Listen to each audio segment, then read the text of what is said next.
नमस्कार दोस्तों, मैं बाबूजी आपका स्वागत करता हूं आपके अपने YouTube channel tricky math bye बाबूजी में। आज प्रैक्टिस सेट के कौन सी क्लास है? चौथी। प्रीवियस ईयर के क्वेश्चन है, 20 क्वेश्चन डेली करा रहे हैं। हम वही क्वेश्चन करा रहे हैं जो अधिकतर एग्जाम में पूछे जा रहे हो। एसएससी जीडी के लिए बहुत महत्वपूर्ण है, ठीक है, क्योंकि हर बार एसएससी क्या करते हैं, क्वेश्चन रिपीट करा थे, ठीक है। तो वीडियो अंत तक देखो करो, पूरे 20 क्वेश्चन देखो करो, ठीक है। आ जाओ, पहले क्वेश्चन से बात करते हैं।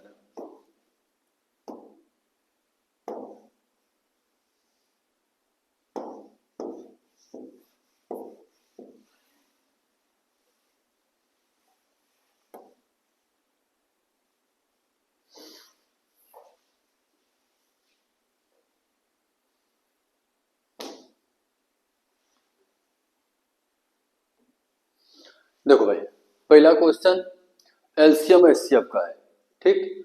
दो संख्याओं का गुणनफल 720 और उनका मासा 4 है। इन संख्याओं का लासा पूछ रहे हो।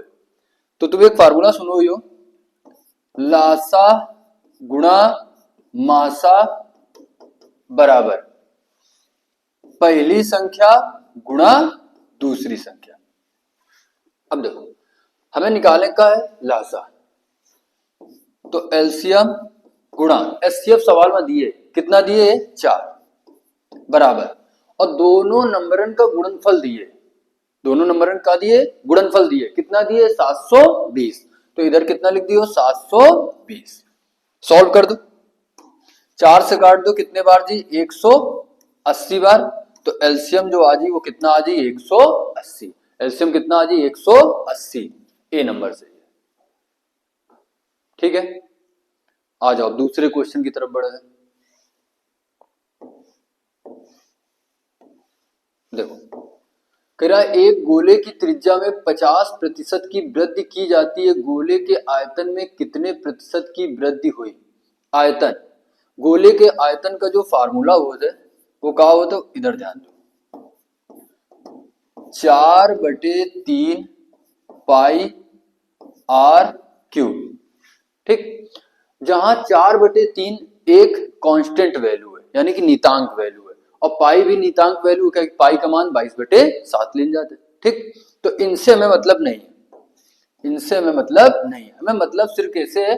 आर क्यूब से, ठीक। अब कह रहा है त्रिज्या कितनी बढ़ा रहा है? 50%।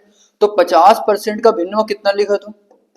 1/2, ठीक। तो पहले कितना रहा है? 2, और 1 की अगर वृद्धि हुई तो कितना हो जाए? 3। अब हमें क्या करेगा? इस क्यूब करेगा, तो 2 का क्यूब कर दो, और कितने का? 3 का क्यूब कर दो। तो यानी कि ये कितना आ जाए? 8, और ये कितना आ जाए? 27। तो पहले कितना रहा? 8, अब कितना है? 27। तो कितना बढ़ेगा? 19, और कितने से? 8 से। परसेंट निकालने का है, तो गुणा कितने करेगा? 100 का, ठीक है। अब एक सॉल्व कर देगा। 4 से अगर काट दो तो 2 बार इधर भाग दियो, 4 से काटे पर ये 25, ठीक। और 25 गुणा 19 कर दो, ठीक है। तो 25 नवैया कितना हो जाए? 225, ठीक। हासिल का कितना? 22। 25 से कम 25, और 22 कितना हो जाए? 47। कितना हो जाए? 47। यानी कि 475 बटे कितना आ जाए? 2। 475 बटे कितना आ जाए? 2। अब 2 का फिर से भाग कर दो, ये कितना आ जाए? 2। फिर 3 बार भाग जी, फिर 7 बार भाग जी, और फिर कितने बार? दशमलव लगा के 5 बार भाग जी। यानी कि जो आंसर आ जी वो बी नंबर है, यानी कि 237.5% की वृद्धि होगी। आओ तीसरे क्वेश्चन की तरफ बढ़े।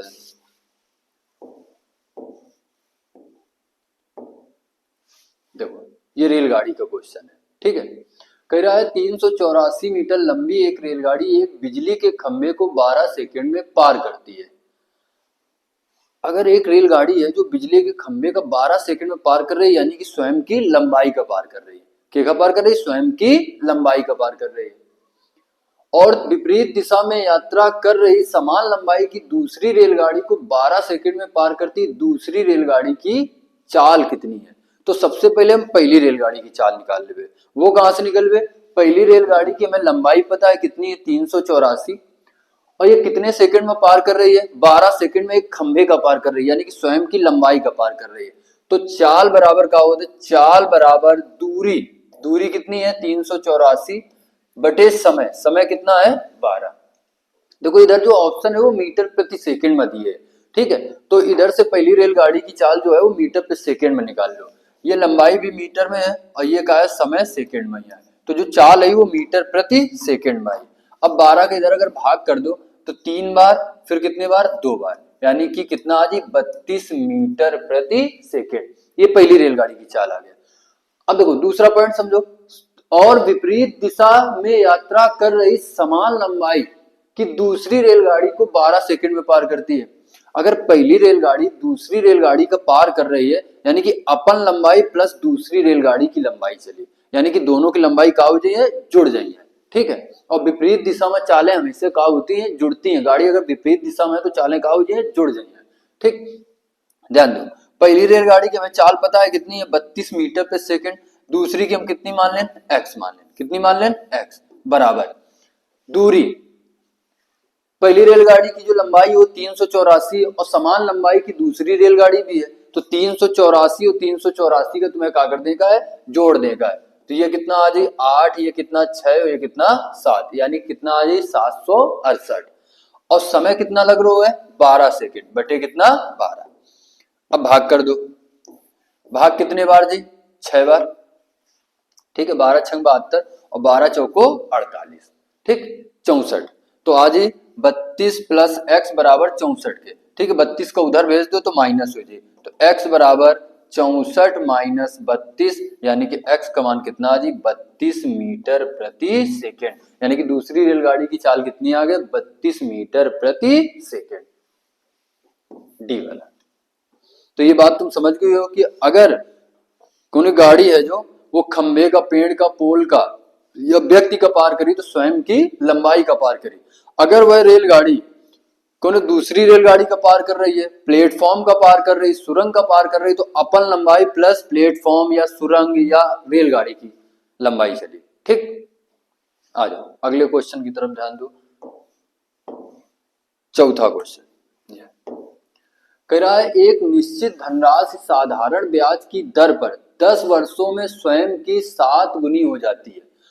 20 वर्षों में समान साधारण ब्याज दर पर यह स्वयं की कितने गुनी हो जाएगी। तो देखो एक के लिए तो एक फार्मूला होता है, पहले वो समझ लो।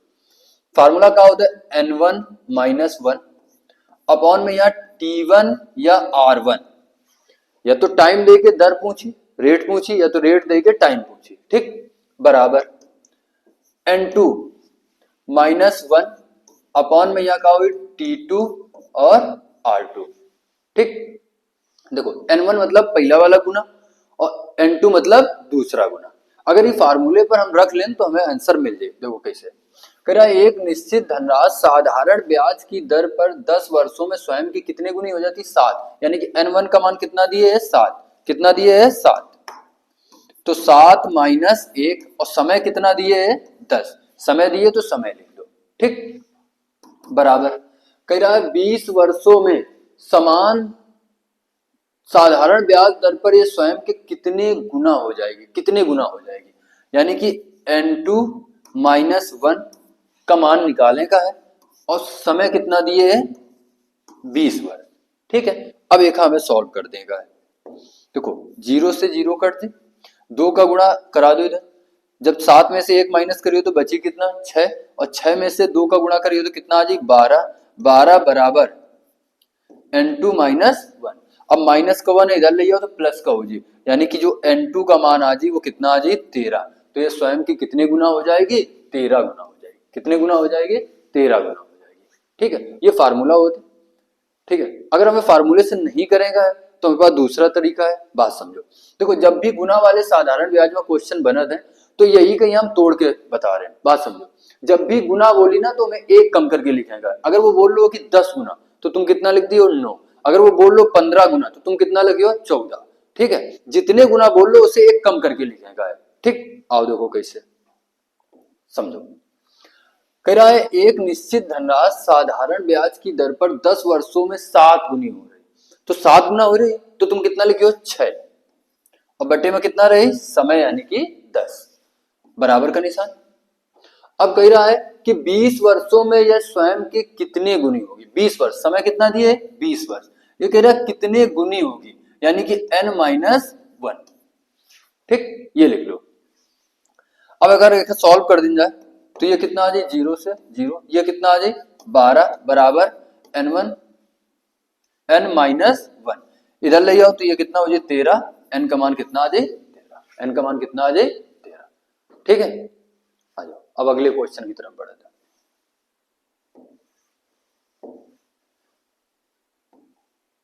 देखो पांचवा क्वेश्चन देखो, कह रहा है यदि किसी टेबल का विक्रय मूल्य उसके क्रय मूल्य का 25% है। जो विक्रय मूल्य है ना एसपी जो है वो क्रय मूल्य का सीपी का कितना है 25% बटे कितना परसेंट 100। ठीक, अब एक सॉल्व करो। 25 से अगर काट दो तो कितने बार जाए 4 बार। ठीक, 4 का इधर गुणा हो जाए तो ये कितना आ जाए 4 एसपी बराबर 1 सीपी। अब देखो अंदर अंदर का गुणा बाहर बाहर का गुणा, यानी कि जो सीपी है ना वो कितना आ जाए 4 और एसपी कितना है वो 1 है।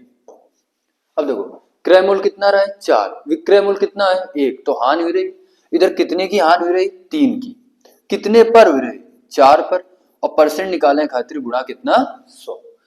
काट दो 4 से, 4 से कटे तो ये आ जाए 25 और 25 गुणा 3 यानी कि कितना आ जाए 75%। कितना आ जाए 75%। डी। आओ छठे क्वेश्चन पर ध्यान दो। ये देखो कह रहा है यदि ब्याज वार्षिक रूप से संयोजित हो रहा है तो 30% वार्षिक चक्रवृद्धि ब्याज की दर से कितनी धनराशि 2 वर्ष में 9,464 रुपए हो जाएगी। तो कोई चक्रवृद्धि ब्याज का क्वेश्चन है और ये अमाउंट दिए मिश्र धन। ठीक, आ जाओ 30% जो दिए रेट भिन्न में कितना लिखा था 3/10। तो इधर से तुम मूलधन लिखियो, इधर से अमाउंट लिखियो। ठीक है, मिश्र धन। ठीक, अब देखो मूलधन कितना रहा है पहले साल 10 और अगर उनमें से 3 बढ़ जाए यानी कि ब्याज 3 मिली तो यानी कितना हो जाए 13। 2 साल के लिए है। ठीक है, तो फिर 10 से 13 कर दो या तो स्क्वायर कर दो, यानी कि 10 का स्क्वायर कितना हो जाए 100 और 13 का कितना हो जाए 169। ठीक, मिश्र धन कितना है 169, मूलधन कितना है 100। सवाल में दिए का है मिश्र धन दिए, तो मिश्र धन बराबर मिश्र धन के, यानी कि सवाल में ये मिश्र धन दिए 9,464 और इधर मिश्र धन कितना है 169। पूछा का इस मूलधन तो कितने गुणा हो जाए 100 का। ठीक, आ जाओ अब एक सॉल्व कर दो, काट दो। 13 से अगर काट दिया 13 से कटे तो ये कितना आ जाए 13 और 13 से रेखा काटो 13 सत्ते 91, कितना बची 3 36 हो जाए, 13 दूनी 26। ठीक है, कितना बची 10, इधर से कितना आ जाए 4 और 13 अट्ठे 104, 13 अट्ठे 104।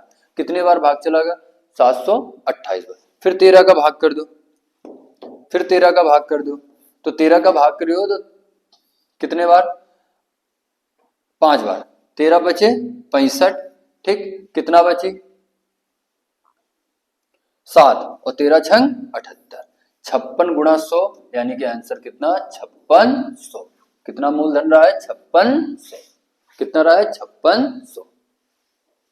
ठीक है, एक बार फिर समझ लो 30% दर दिए 3/10 है। ठीक, ये मूलधन हुई, ये मिश्र धन हुई, ये क्या है मूलधन और ये क्या है ब्याज है। अगर 10 में से 3 जोड़ दें तो मिश्र धन कितना हो जाए 13, कह रहा है 2 साल के लिए, 2 साल के लिए। तो 10 का स्क्वायर कितना हो जाए 100, 13 का स्क्वायर कितना हो जाए 169। अब सवाल में जब मिश्र धन दिए तो इधर से मिश्र धन बराबर मिश्र धन के, यानी कि 169 का भाग 9,464 में देगा है और कितने गुणा करा देगा है 100 का। ठीक, सॉल्व कर दे कितना आ जाए 5600। अगला क्वेश्चन देखो, क्वेश्चन नंबर 7 कह रहा एक व्यक्ति पहले 11 किलोमीटर की दूरी 60 मिनट में और अगले 22 किलोमीटर की दूरी 30 मिनट में तय करता है। ठीक, पूरी यात्रा के दौरान उसकी औसत चाल पूछ रहे हो, तो औसत चाल बराबर क्या हो, तो ध्यान दो, औसत चाल बराबर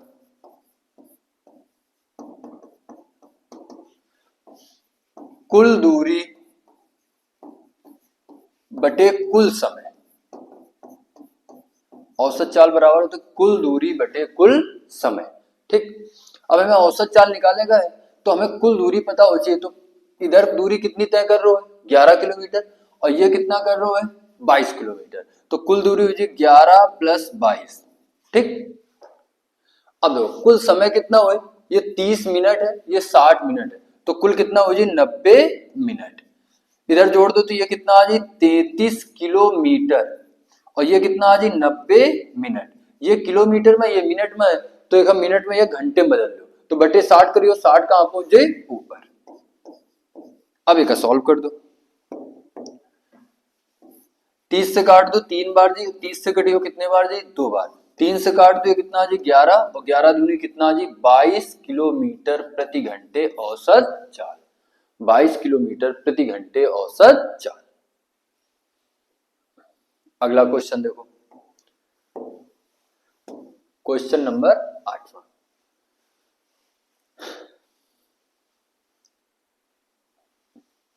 देखो कह रहा है पीतल में तांबे और जस्ते का अनुपात, तांबे और जस्ते का अनुपात जो दिए है वो कितना दिए है, 25:12। और कह रहा है 370 किलो पीतल में तांबे की कितनी मात्रा है। तो इधर देखो तांबे और जस्ते का टोटल रेशियो कितना बन जाए, 37, और 37 बराबर टोटल कितना दिए है मिश्रण, 370। तो एक बराबर कितना हो जाए 10, एक बराबर कितना हो जाए 10, और तुमसे पूछो का इस तांबे की मात्रा, तो तांबा इधर कितना है 25, तो 25 का गुणा करा दो, 25 गुणा 10 यानी कितना आ जाए 250। तो तांबा कितना है 250 किलोग्राम। अगला क्वेश्चन देखो, ये देखो ऐसा क्वेश्चन हम पिछले वाले वीडियो में हम कराई है, ठीक है, और ये क्वेश्चन बार बार रिपीट कर रहे हैं। ठीक है, हम वही क्वेश्चन ला रहे हैं जो एग्जामिनर पूछ रहे हो, बराबर फिक्स पैटर्न के क्वेश्चन है। आओ देखो समझो, कह रहा है एक कुर्सी का अंकित मूल्य 5,000 रुपए है, 10% और x% की दो क्रमागत छूट देने के बाद, ठीक, कुर्सी 3150 रुपए में बेची जाती, एक्स का मान बताओ। मतलब दो छूट दे रोजे में, एक का मान दिए दूसरे का पूछ रहे हो।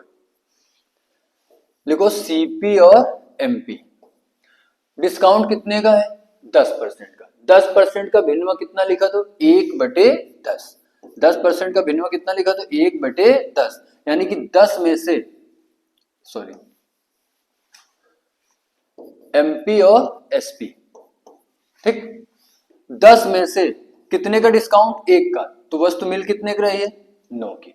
ठीक, दूसरा बट्टा हमें नहीं पता है, दूसरा बट्टा हमें नहीं पता है, तो x से कितना मान लें y, एमपी कितना हुई x, और छूट कुछ मिली हुई तो विक्रय मूल्य कितना हुई y, और सवाल में दिए कि अंकित मूल्य कितना है 5,000, और जो विक्रय मूल्य दिए है वो 3150 है। अब एक सॉल्व कर देगा, तो 0 से 0 काट दो, ठीक, 5 से अगर काट दो दोनों तरफ तो ये कितना आ जाए 100, और इधर 5 से कटियो तो ये आ जाए 63, ठीक। फिर इधर से देखो सीधे काट दो, 0 से 0, अगर हम 9 से काट दें तो ये कितना आ जाए 7, तो इधर से जो रेशियो मिलो वो 7, 10 और 7 का, 10 और 7 का, तो x का मान 10 है, y का मान कितना आएगा 7। अब देखो 10 पर डिस्काउंट कितने का मिल लो 3 का, तब तो 7 की मिल रही है, तो कितने का डिस्काउंट मिल लो 3 का, कितने पर 10 पर, इंटू कितना 100, सॉल्व कर दो, 0 से 0, 10 गुणा 3 यानी कितना आ जाए 30%। दूसरा बट्टा कितना है 30% का, दूसरा बट्टा कितना है 30% का। अगला क्वेश्चन देखो,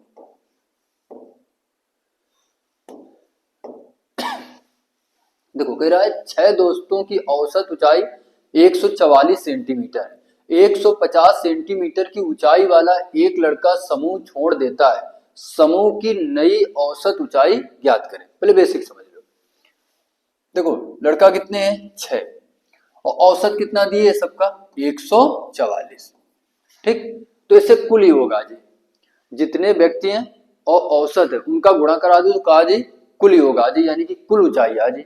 ठीक, गुणा करा लो भाई, गुणा करोगे तो ये कितना आ जाए 4, फिर कितना आ जाए 6 और फिर कितना आ जाए 8। ठीक, तो ये 864 आ जाए। अब टोटल 6 व्यक्तियों की ऊंचाई कितनी रहा है 864 सेंटीमीटर, जिनमें से एक जा रहा हो कितने का 150 सेंटीमीटर का, तो वो घटा दो। तो ये कितना आ जाए 4, ये कितना आ जाए 1, ये कितना आ जाए 7, यानी कि अब जो ऊंचाई बची है ना वो 714 सेंटीमीटर बची है। अब व्यक्ति कितने बचे, एक तो जा रहा हो, पहले 6 रहा, एक चला जाए तो कितने बचे 5। अब औसत निकालने का है तो कुल पदों का योग बटे कुल पदों की संख्या, तो कुल संख्या बची कितनी व्यक्तियों की 5, 5 का भाग कर दो। कितने बार भाग जी, एक बार, फिर कितने बार 5 बार, और फिर कितने बार एक बार 5 बार, फिर कितने बार 2 बार, और फिर कितने बार 8 बार, यानी कि 152.8। ऑप्शन में नहीं है, गलती कर दिन को ध्यान दो।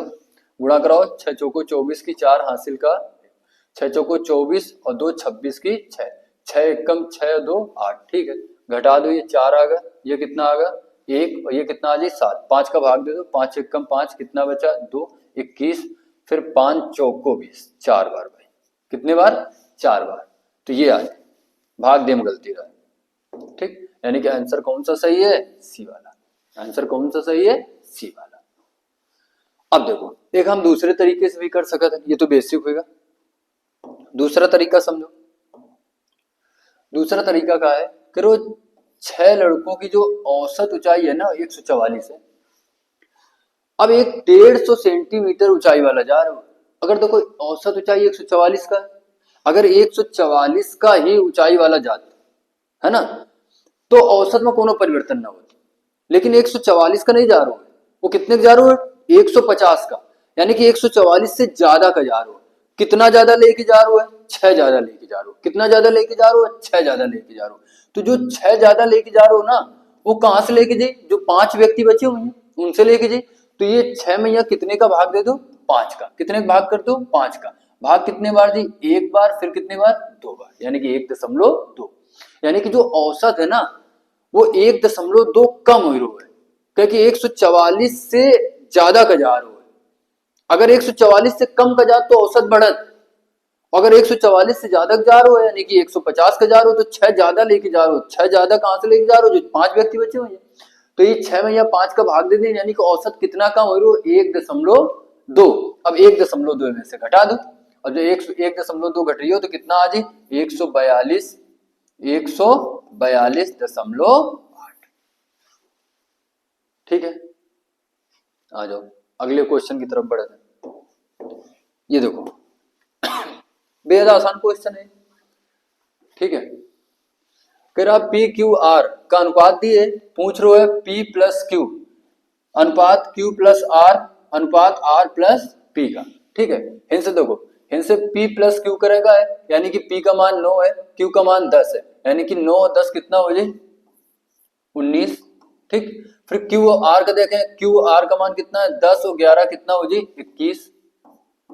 ठीक, फिर आर और पी के देखेगा, आर और पी का, आर और पी का कितना है, आर और पी का कितना 11 और 9 कितना हो जाए 20, यानी कि 19 अनुपात 21 अनुपात 20, डी वाला सही है।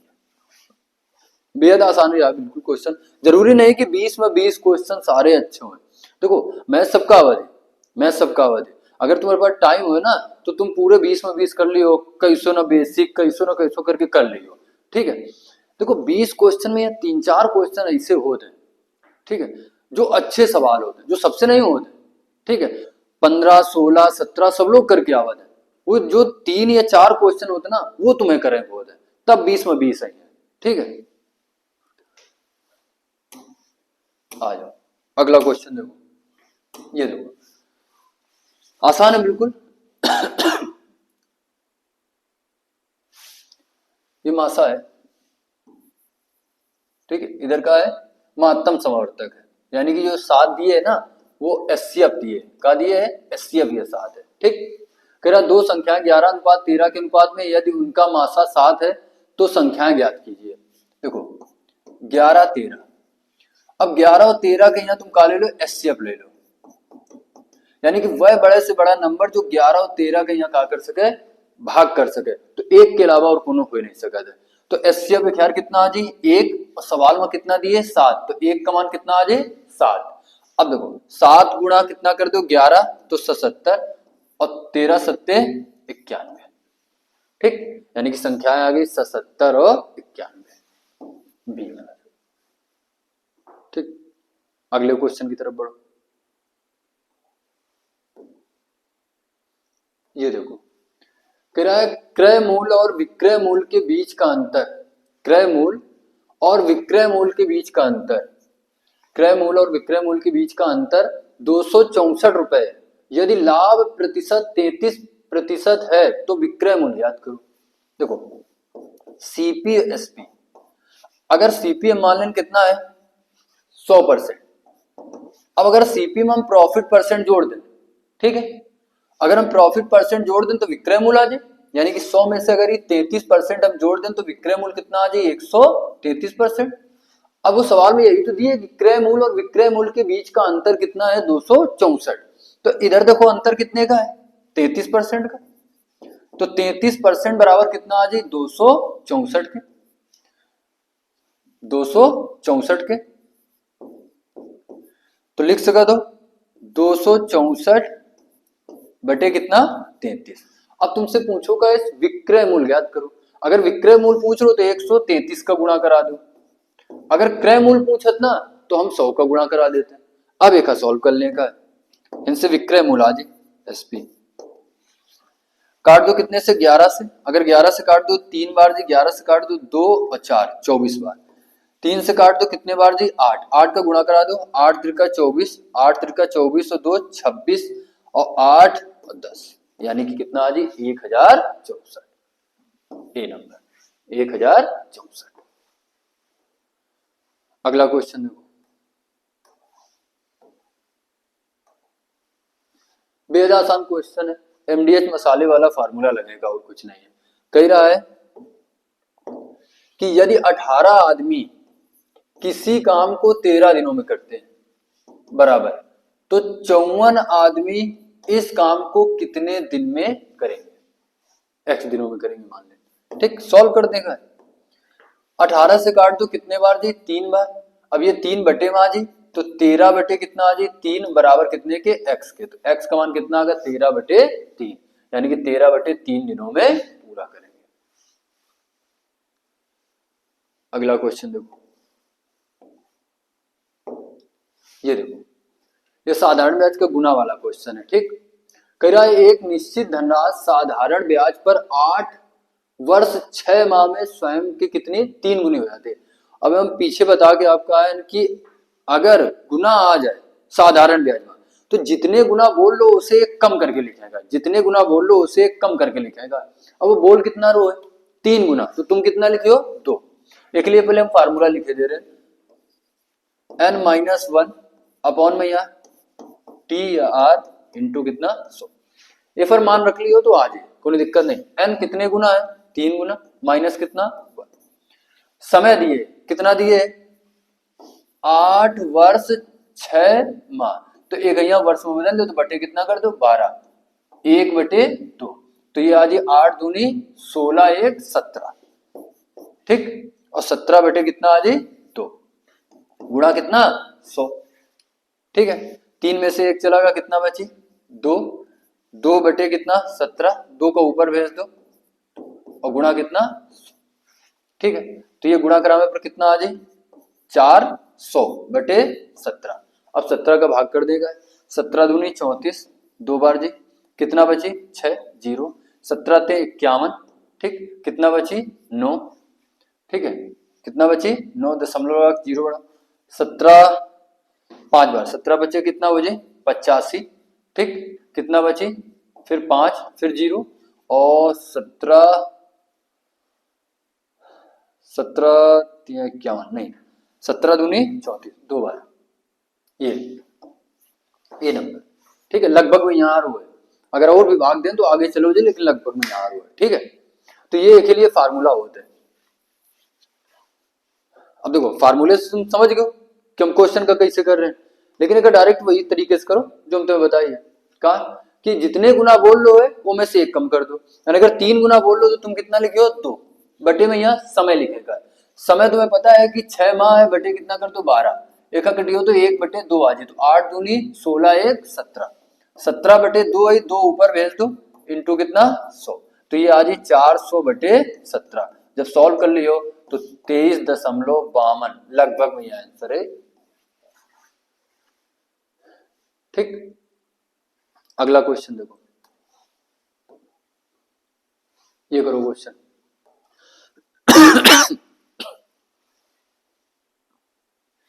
देखो कह रहा है 2 वर्षों के लिए एक निश्चित ब्याज दर पर मूलधन पर साधारण ब्याज और चक्रवृद्धि ब्याज क्रमशः 12,800 रुपए और 14,400 रुपए। जो साधारण ब्याज दिए ना एसआई, वो कितना दिए 12,800, और जो सीआई दिए 2 साल का वो कितना दिए 14,400, कितना दिए 14,400। अब देखो इनके बीच का अंतर देखो, अगर इनके बीच का अंतर कर रहे हो तो ये कितना आ जाए 0, फिर कितना 0, 14 में 8 के कितना 6, फिर 3 में से 2 गए कितना 1, कितना आ जाए 1600। अंतर कितने का 1600। गौर करो ये 2 साल का साधारण ब्याज है और ये 2 साल का चक्रवृद्धि ब्याज है। अगर हमें रेट निकालने का है, कहा निकालने का है रेट, ठीक, तो तुम क्या करो ध्यान दो, 1600 अंतर है।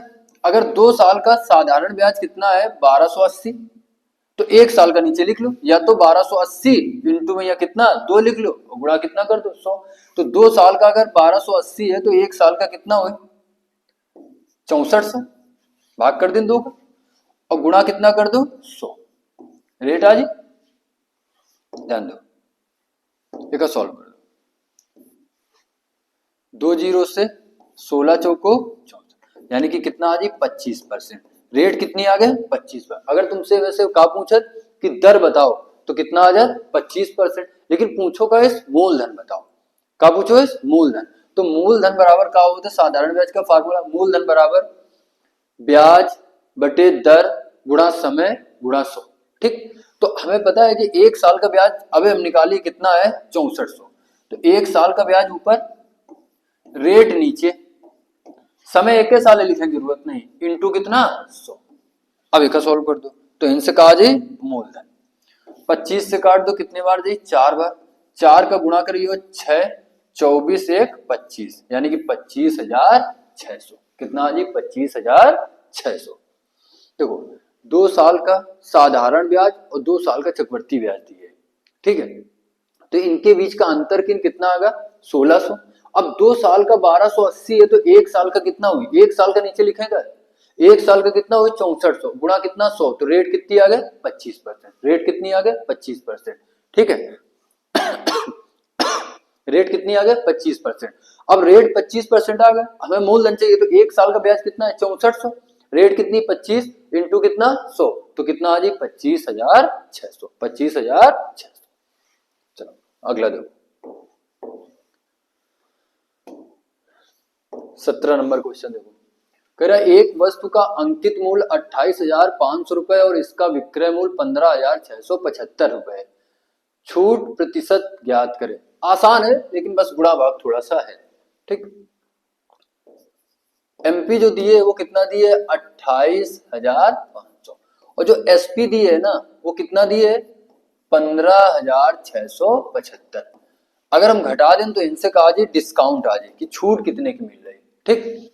इधर से 10 में से 5 गए, इधर से कितना आ जाए 2, हिन 14 में से 6 गए कितना 8, ठीक, हिन 7 में से 2, ठीक, हिन कितना 1, यानी कि 12,825 रुपए का डिस्काउंट मिल रहा है, ठीक। और डिस्काउंट हमेशा कहां पर मिली अंकित मूल्य पर, ठीक। तो डिस्काउंट परसेंट अगर हमें निकालने का है तो देखो छूट कितने की है 12,825 की, कितने पर मिल रही है 28,500 पर, और गुणा कितना 100।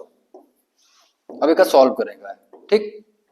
2 जीरो से 2 जीरो, 5 से काट दो कहीं, 5 से काट दो तो 5 बार जी, फिर कितने बार 7 बार, ठीक। ऊपर 5 से काट दो तो 2, फिर कितना 5, फिर 3 यानी कि 6, फिर 5, ठीक।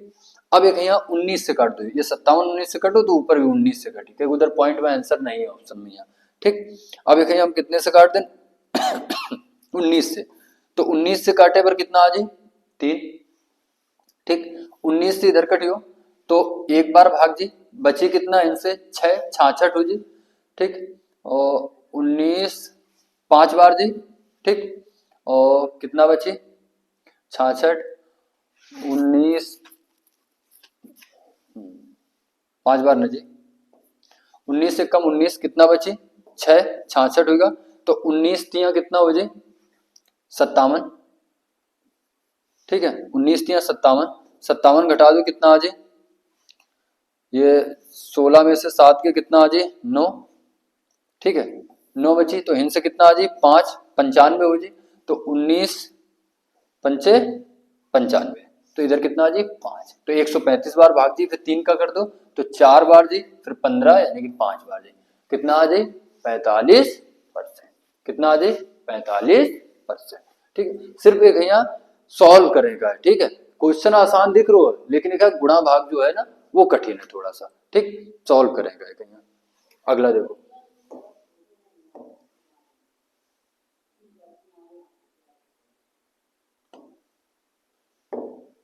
देखो कह रहा है ए और बी अकेले अकेले तौर पर एक काम को क्रमशः 20 दिन और 60 दिन में पूरा कर सकते हैं। उन्होंने एक साथ काम शुरू किया लेकिन ए ने कुछ दिनों के बाद काम छोड़ दिया और बी ने शेष काम 12 दिनों में पूरा किया। काम की शुरुआत से कितने दिनों के बाद ए ने काम छोड़ा? सवाल अच्छा है, ध्यान दो। ए है,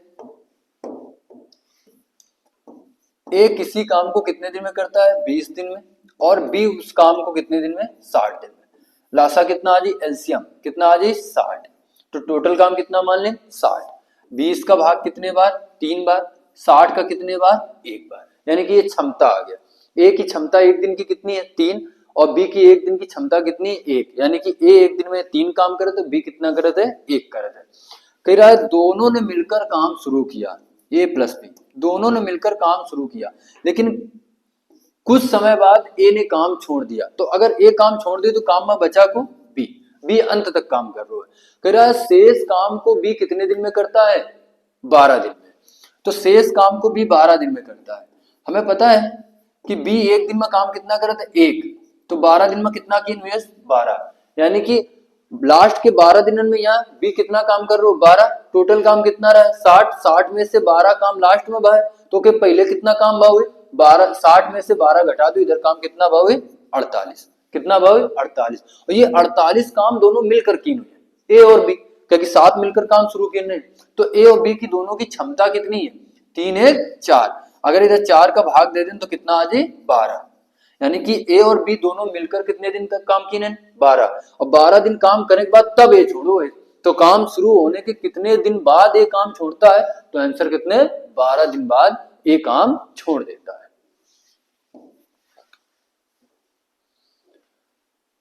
अगला क्वेश्चन देखो, ये देखो कह रहा 13 विद्यार्थियों के औसत अंक 130 थे, लेकिन बाद में यह पाया गया कि एक विद्यार्थी के अंक गलती से 32 के स्थान पर 23 दर्ज कर लिए गए थे। उनके अंक का सही औसत क्या है? पहले बेसिक समझ लो। 13 छात्र हैं जिनका औसत कितना 130 है, गुणा करा दी तो कुल योग निकल के आ जाए अंकन का, तो ये कितना आ जाए 1690, कितना आ जाए 1690। अब कह रहा है कि गलती से 32 के स्थान पर कितने दर्ज हो गए 23, यानी कि कितना चढ़ाव चाहिए रहा है 32, लेकिन वो कितना चढ़ा देने 23, यानी कि कितना कम 9 कम चढ़ाओ इस ना, 9 कम चढ़ाओ इस, अगर वो 9 ज्यादा चढ़ा देते ना जो कम चढ़ा रहे हो, तो पहले योग 1690 बनो रहा है, जब कम चढ़ाओ रहे कितने कम चढ़ाओ इस 9, अगर 9 ये और चढ़ा देते ना दर्ज कर दे तो कितना बन जाता 9 9 1699, ठीक। तो यानी कि पूरा सही जो योग है वो 1699 है। अब हमें औसत निकालना है, सही औसत, तो कुल पदों का योग बटे कुल पदों की संख्या। तो छात्र कितने हैं? 13। अब 13 के भाग कर दो, 13 का क्या कर दो? भाग। तो इधर 13 का जब भाग करियो तो कितने बार जी? 130 बार। ठीक है, कितने बार जी? 130 बार। फिर बची कितना? 9। दशमलव लगा के 0 बढ़ा लो, 90। और 13 छंग 78, 6 और 9 बार। ठीक, ये वाला सही है, 130.69 सही औसत इतना है। ठीक, ये तो होगा बेसिक। अब एक हम दूसरे तरीके से कैसे करेंगे, ऑफर ध्यान दो। देखो कह रहा है 13 विद्यार्थी जिनका औसत कितना है? 130। कह रहा है कि एक विद्यार्थी के गलती से 32 के स्थान पर कितने 23 दर्ज किए गए, तो कितने कम दर्ज किए गए? 9। जो 9 कम दर्ज किए जा रहे हैं ना, अगर वो दर्ज कर दी जाए, अगर 9 कम दर्ज किए, अगर वो दर्ज किए जाए ना, तो वो कितने में बटी? 13 में। कितने में बटी? 13 में। तो 9 में से 13 का भाग कर दो, जो औसत है वो 130 में प्लस कर दो। ठीक, अगर हम 13 के इधर भाग करें तो दशमलव आगे 0 बढ़ाइए तो कितने बार जी? 6 बार। ठीक है, और फिर कितने बार भाग जी? 9 बार। तो ये आ जी 130.6 सही औसत। ठीक है, लास्ट क्वेश्चन देखो, कह रहा है यदि किसी संख्या में से 25 घटा दिया जाए तो वह संख्या स्वयं की 50% हो जाती है। जब 25 घटाओ जा रहे हो तो स्वयं से कितने? 50%। स्वयं की कितनी हो जाती है? 50%। यानी कि ये जो 50% है ना, तो 50% का मान कितना है? 25। जब 25 घटाओ जाओ 50% का मान 25, तो 100% का मान कितना हो जाए? निकाल। बेहद आसान क्वेश्चन है। ये कितने बार? 2 बार, यानी कि आंसर कितना? 50। तो वह संख्या क्या है? 50। ठीक है, 20 क्वेश्चन हो गए। ठीक है, और वीडियो को यहाँ लास्ट तक देखो करो, पूरे क्वेश्चन देखो करो। ठीक है, ऐसा नहीं कि बीच में यहाँ छोड़ दो। हाँ, वीडियो पसंद आओ है, और भी हम बेहतरीन क्वेश्चन के साथ में यहाँ अगली क्लास में मिलवे। ठीक है, और लाइक और शेयर करब बिल्कुल ना भूलो, ये बात का ध्यान रखो। ठीक, धन्यवाद।